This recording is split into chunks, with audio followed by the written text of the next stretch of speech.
بسم اللہ الرحمن الرحیم بسم اللہ الرحمن الرحیم الحمدللہ رب العالمین والصلاة والسلام علی رسولہ محمد وآلہ واصحابہ اجمعین اما بعد۔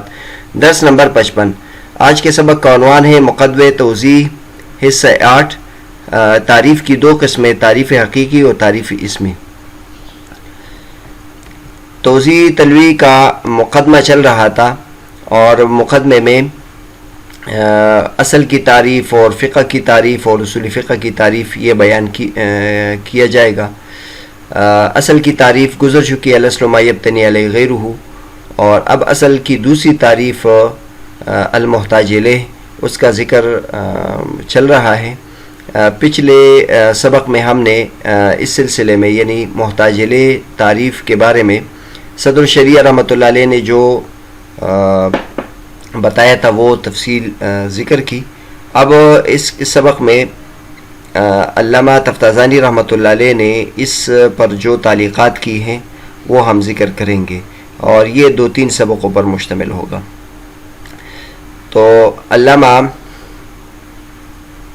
صدر الشریعہ رحمۃ اللہ علیہ فرماتے ہیں وَتَعْرِيفُهُ بِالْمُحْتَاجِ إِلَيْهِ لَا يَتَّرِدُ وَقَدْ عَرَّفَهُ الْإِمَامُ فِي الْمَحْصُولِ بِهَذَا وَعَلَمَ أَنَّ التَّعْرِيفَ إِمَّا حَقِيقِيٌّ كَتَعْرِيفِ الْمَاهِيَّاتِ الْحَقِيقِيَّةِ وَإِمَّا اسْمِيٌّ كَتَعْرِيفِ الْمَاهِيَّاتِ الْاعْتِبَارِيَّةِ كَمَا إِذَا رَكَّبْنَا شَيْئًا مِنْ أُمُورٍ هِيَ أَجْزَاؤُهُ بِاعْتِبَارِ تَرْكِيبِنَا ثُمَّ وَضَعْنَا لِهَذَا الْمُرَكَّبِ اسْمًا كَالْأَصْلِ وَالْفِقْهِ وَالْجِنسِ وَالنَّوْعِ وَنَحْوِهَا فالتعریف الاسمی هو تبین ان هذا الاسم لأي شيء وضع۔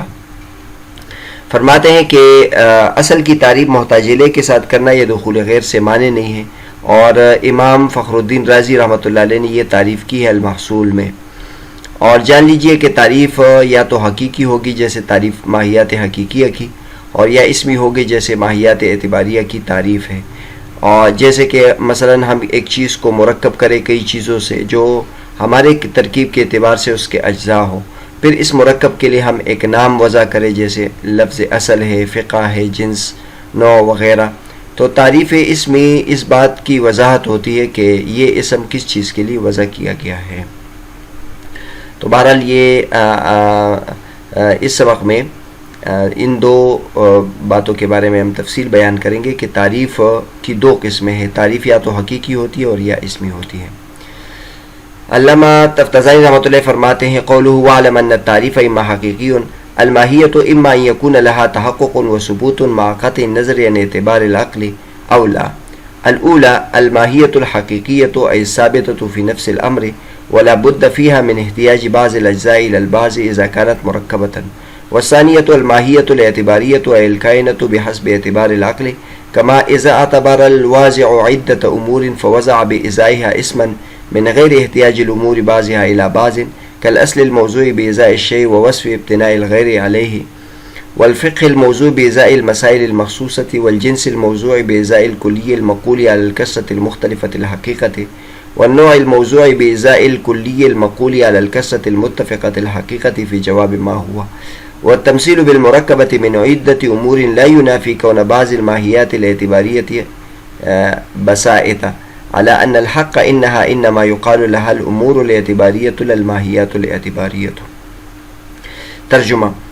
اور مصنف کا قول اعلم ان التعریف اما حقیقی، ماہیت یا تو اس کے لیے تحقق اور ثبوت ہوگا قطع نظر عقل کے اعتبار کے، اور یا اس طرح نہیں ہوگا۔ پہلی قسم ماہیت حقیقیہ ہے جو نفس الامر میں ثابت ہو، اور اس میں بعض اجزاء کا بعض کی طرف یعنی احتیاج ضروری ہوتا ہے جب وہ مرکب ہو، اور دوسری ماہیت اعتباریہ ہے یعنی وہ ہے جو ہمارے عقل کے اعتبار سے ہے، جیسے کہ مثلا واضح چند امور کا اعتبار کرے اور اس کے مقابلے میں ایک اسم وضع کرے، اور ان امور میں سے بعض کی طرف محتاج نہ ہو، جیسے اصل جس کو اس چیز کے مقابلے میں وضع کیا گیا ہے، ایک چیز کے مقابلے میں وضع کیا گیا ہے جس میں غیر کی اس پر بنیاد ہو، اور فقہ کو مخصوص مسائل کے مقابلے میں وضع کیا گیا ہے۔ اس طرح جنس کو وضع کیا گیا ہے اس کلی کے لیے جو بولا جاتا ہے کثیرین پر اور ان کی حقیقتیں مختلف ہوں۔ اسی طرح نوع کو وضع کیا گیا ہے اس کلی کے لیے جو بولا جاتا ہے کثیر افراد پر اور ان کی حقیقت ایک ہو ما ہوا کے جواب میں. اور مرکبہ کی مثال دینا، کئی امور سے مرکبہ کی مثال دینا، یہ اس بات کی منافی نہیں ہے کہ بعض ماہیات اعتباریہ بسائط بھی ہو سکتے ہیں، اور حق بات یہ ہے کہ ان کو امور اعتباریہ کہا جاتا ہے، ماہیات اعتباریہ نہیں کہا جاتا. اس عبارت میں علامہ تفتازانی رحمۃ اللہ علیہ مصنف کی جو بات ہے اس کو اور پھیلا رہے ہیں اور اس کی توضیح کر رہے ہیں، اور یہ علامہ تفتازانی رحمۃ اللہ کی خصوصیت ہے کہ انہوں نے توضیح کی خوب، جس مقام کی وضاحت ہونی چاہیے اس مقام کی خوب توضیح کی ہے. چنانچہ علامہ تفتازانی رحمۃ اللہ فرماتے ہیں کہ ایک ماہیت تو وہ ہوتی ہے کہ جس کا تحقق اور ثبوت ہوتا ہے نفس الامر میں قطع نظر عقل کے اعتبار کے، عقل اس کا اعتبار کرے یا نہ کرے، وہ نفس الامر میں اس کا وجود ہوتا ہے. جیسے مثلا ہم انسان کی مثال دیتے ہیں، انسان کی حقیقت ہم حیوان ناطق بیان کرتے ہیں، تو اب ہم اس میں عقل کی کوئی کے اعتبار کی کوئی وجہ نہیں ہے، بلکہ یہ حقیقت میں انسان کی حقیقت اور ماہیت اللہ تبارک و تعالی نے اسے بنائی ہے. اور ایک وہ ہوتا ہے کہ عقل کے اعتبار کے ساتھ ہم آپس میں اتفاق کر کے وضع کر دیں کہ ہم فلاں چیز کو یہ کہیں گے. تو ماہیت کے لیے تحقق دو صورتیں، یا تو ایسا ہوتا ہے کہ اس کا تحقق و ثبوت ہوگا قطع نظر اعتبار عقل کے، اور یا ایسا نہیں ہوگا. جو پہلی قسم ہے اس کو ماہیت حقیقیہ کہتے ہیں، جو نفس الامر میں ثابت ہو. اس میں یہ بھی ضروری ہے کہ اس کے بعض اجزاء اگر وہ مرکب ہو، پھر اس کی بھی دو صورتیں ہیں، ماہیت حقیقیہ کی بھی دو صورتیں ہیں، ایک بسیط اور ایک مرکب. اگر وہ مرکب ہے تو ان میں سے بعض اجزاء کا بعض اجزاء کے ساتھ ضروری بھی ہے. اور دوسری جو قسم ہے جو ماہیت اعتباریہ ہے، وہ چونکہ ہمارے عقل کے اعتبار سے وہ نفس الامر میں اس کے اجزاء کا ایک دوسرے کے ساتھ احتیاج نہیں ہوتا.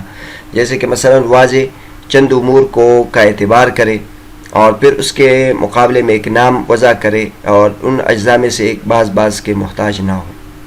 اس کی ایک حصی مثال ہم دیتے ہیں. مثلا ہم کہتے ہیں بریانی ایک خاص قسم کا مرکب ہے جس میں چاول ہوتے ہیں اور اس میں سالن ہوتا ہے اور اس میں خاص قسم کے مسالے ہوتے ہیں. تو اب لیکن ان میں سے جو اجزاء ہیں وہ ایک دوسرے کے محتاج نہیں ہیں. جو سالن اور جو چاول ہوتے ہیں ایک دوسرے کے لیے اس کی کا احتیاج نہیں ہوتا، لیکن ہم نے اپنے اعتبار سے ایک فرض کر دیا ہے اور یہ ایک اصطلاح ہم نے مقرر کر دی ہے کہ جو جب یہ چیزیں اس طریقے پر اکٹھی ہو جائے تو اس کو ہم بریانی کہیں گے. یہ لفظ ہم نے اس کے لیے وضع کر دیا. اس طرح کا قورمہ کا لفظ ہم نے وضع کر دیا ایک خاص ڈش کے لیے. اور اسی طرح مثلا نہاری کا لفظ ہم نے وضع کر دیا ایک مرکب کے لیے. تو نفس الامر میں وہ چیز ایک دوسرے کے محتاج نہیں ہیں، اس کے علاوہ بھی بن سکتی ہے. مثلا آپ سالن کے بغیر چاول پکاؤ تو یہ بھی تو وجود میں آ سکتی ہے. اس طرح سالن بغیر چاولوں کے بھی وجود میں آ سکتا ہے. یہی سی مثالیں میں اس لیے دیتا ہوں تاکہ اس مقام کو واضح ہو جائے. اور پھر یہ مثالیں اس لیے بھی دیتے ہیں کہ یہ جو اصول ہے یہ ہمارے معاشرے میں، ہمارے عام زندگی میں بھی یہ اصول کار فرما ہے. انہوں نے مثال دی جیسے اصل کو ہم نے اس پر اتفاق کیا کہ ہم اصل ایک ایسی چیز کو کہیں گے جس پر غیر کی بنیاد ہو، غیر کی اس چیز پر بنیاد ہو. اسی طرح فقہ کے بارے میں ہم نے یہ طے کیا کہ ہم جو عملی مسائل ہے اس کو فقہ کہیں گے. اس طرح جنس کے بارے میں ہم نے یہ طے کر دیا کہ جنس اس کو کہتے ہیں جو کثیرین پر وہ کلی ہے جو کثیرین پر اس کا اطلاق ہو اور ان کی حقیقتیں مختلف ہو. جیسے حیوان ہے، اب حیوان کا اطلاق بقر پر بھی ہوتا ہے، انسان پر بھی ہوتا ہے اور ان کی حقیقتیں مختلف ہیں. اس طرح نوع کے بارے میں ہم نے یہ طے کر دیا کہ نوع کا اطلاق ہم کریں گے اس کلی پر جو کثیرین پر اس کا اطلاق ہو اور ان کی حقیقتیں متفق ہو. جیسے انسان ہے تو انسان کا اطلاق زید پر ہوتا ہے، عمر پر ہوتا ہے، بکر پر ہوتا ہے، اور زید عمر بکر کی جو حقیقت ہے وہ ایک ہے، وہ حیوان ناطق ہے. تو علامہ تفتازانی رحمۃ اللہ فرماتے ہیں کہ ماہیت کا یا تو تحقق اور ثبوت خارج میں ہوگا اور یا تحقق اور ثبوت نفس الامر کے اعتبار سے ہوگا اور یا عاقل کے وضع کے اعتبار سے ہوگا. اگر اس کا ثبوت نفس الامر کے اعتبار سے ہے تو وہ ماہیت حقیقیہ کہتے ہیں. اور اگر اس کا ثبوت عقل کے اعتبار سے ہیں اور کسی شخص کے طے کرنے کے اعتبار سے ہیں, اس کی اصطلاح کے اعتبار سے, تو اس کو ماہیت اسمیہ کہتے ہیں, اور اس کی جو تعریف ہم کریں گے اس کو تعریف اسمی کہیں گے. اب اوپر ایک ہم اگر صد الشریعہ رحمۃ اللہ کے کلام میں بھی دیکھیں اور علامہ تفتزانی رحمۃ اللہ کے کلام میں بھی دیکھیں, جب وہ ماہیت اسمیہ کی مثال بیان کرتے ہیں تو اس کی مثال مرکبہ کی دیتے ہیں. تو حالانکہ یہ ضروری نہیں ہے کہ تعریفی اسمی جو جس چیز کی ہو رہی ہو ماہیت اسمی اور ماہیت اعتباری وہ مرکب ہی ہو, وہ بسیط بھی ہو سکتی ہے. تو علامہ تفتزانی رحمۃ اللہ فرماتے ہیں کہ اوپر اگرچہ مرکبہ کی مثال دی ہے لیکن یہ ضروری نہیں. والتمثیل بالمرکبۃ من عدۃ امور لا ينافی کون بعض الماہیات الاعتباریۃ بسائطہ. مرکبہ کی مثال دینا, کئی امور سے مرکبہ کی مثال دینا, یہ اس کے منافی نہیں ہے کہ بعض ماہیات اعتباریہ بسائط بھی ہو سکتے ہیں. اور تیسری بات علامہ تفتزانی رحمۃ اللہ یہ فرماتے ہیں کہ جو ماہیت اعتباریہ ہے اس پر ماہیت کا اطلاق ہم کرتے ہیں, لیکن حقیقت میں اس کو ماہیت کہنا بھی نہیں چاہیے, بلکہ اس کو امور اعتباریہ کہہ سکتے ہیں. اور ماہیت کا اطلاق صرف اس پر ہوتا ہے جس کو نفس الامر میں اس کے لیے وہ حقیقت ہو. اس کو علی ان الحق انہا انما یقال لها الامور الاعتباریہ للماہیات الاعتباریہ. آگے علامہ تفتزانی رحمۃ اللہ فرماتے اذا تمہد ھذا فنقول ما يتعقله الواضع ليزع بإزائه اسما اما يكون له ماہیۃ حقیقیۃ او لا, وعلى الاول ما يكون متعقله نفس حقیقت ذلك الشيء او وجوها واعتبارات منه, فتعریف الماہیۃ الحقیقیۃ لمسمى الاسم من حيث انها ماہیۃ حقیقیۃ تعریف حقیقی يفيد تصور الماہیۃ في الذهن بالذاتیات كلها او بعضها او بالعرضیات او بالمرکب منهما. وتعریف مفہوم الاسم وما تعقله الواضع فوضع الاسم بإزائه تعریف اسمی يفيد تبیین ما وضع الاسم بإزائه بلفظ اشهر كقولنا الغضنفر الاسد, او بلفظ يشتمل على تفصيل ما دل عليه الاسم اجمالا كقولنا الاسم ما يبتني عليه غيره. فتعریف المعدومات لا يكون الا اسميا اذ لا حقائق لها بل مفہومات, وتعریف الموجودات قد يكون اسميا وقد يكون حقيقيا اذ لها مفہومات وحقائق. فرماتے ہیں کہ جب یہ بات آپ کو سمجھ میں آ گئی, یہ بات کی تمہید ہو گئی, تو ہم کہتے ہیں کہ واضح کہ عقل میں جو بات آئے اور تاکہ اس کے مقابلے میں کوئی اسم وضع کرے تو یا تو اس کے لیے ماہیت حقیقی ہوگی اور یا نہیں ہوگی. پہلی صورت میں کہ اس کے لیے ماہیت حقیقیہ ہو, یا تو اس کے عقل میں جو بات آ رہی ہے وہ بعینہ ہی وہ چیز ہے جو اس چیز کی حقیقت ہے, اور یا اس کے وجوہ اور اس سے اعتبارات ہے.